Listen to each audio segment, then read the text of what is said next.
नमस्कार शेतकरी मित्रांनो, सर्वप्रथम सगळ्यांना जय शिवराय।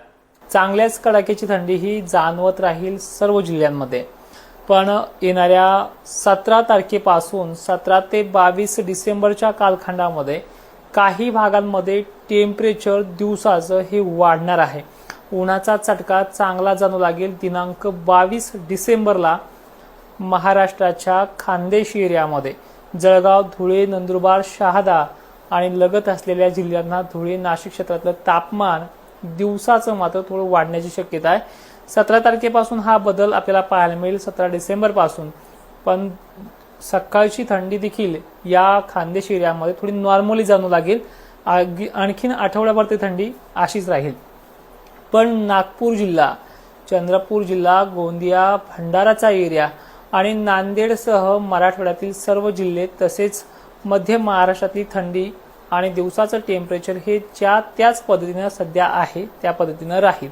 पण याचबरोबर ढगाळलेलं वातावरण 17 तारखेपासून सांगली जिल्ह्यांमध्ये खारी आभाळ, खवल्याचा आभाळ, धुई, धुकं जे सकाळच्या प्रहरी पाहायला मिळेल तो एरिया आहे सांगलीपासून नाशिक क्षेत्रापर्यंत आणि नाशिक क्षेत्रापासून ते जळगाव, धुळे, नंदुरबार, शहाद्यापर्यंतचा भाग असणार आहे। त्यामुळे कुठल्याही परिस्थितीमध्ये या कालखंडामध्ये मोठ्या पावसाची किंवा पावसाची अपडेट तर नाहीच, पण ढगाळलेल्या वातावरणामध्ये जे काही परिणाम होतील तेवढाच परिणाम असेल, तोही मोठा दिसत नाही। आणि या व्यतिरिक्त थंडीसाठी अजूनही मराठवाडा, विदर्भ 15 ते 16 दिवसापर्यंत अशाच थंडीचा सामना या भागांना करावा लागणार आहे। मात्र त्यामध्ये थोडा दिलासा धुळे, जळगाव, नंदुरबार, शहादा, नाशिक क्षेत्राचा भाग आणि उत्तरेकडील छत्रपती संभाजीनगरच्या भागांना थंडीपासून थोडी कमतरता पाहायला मिळू शकते।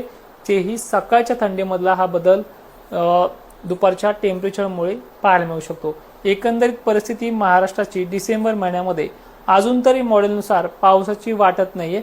त्यामुळे हे वर्ष किंवा पुढचा महिना सुद्धा मान्सून बाबतीत, अवकाळी बाबतीत, WD बाबतीत कुठल्याही संकेत विनाश किंवा पिकांची नासाडी करेल असंही दिसत नाही।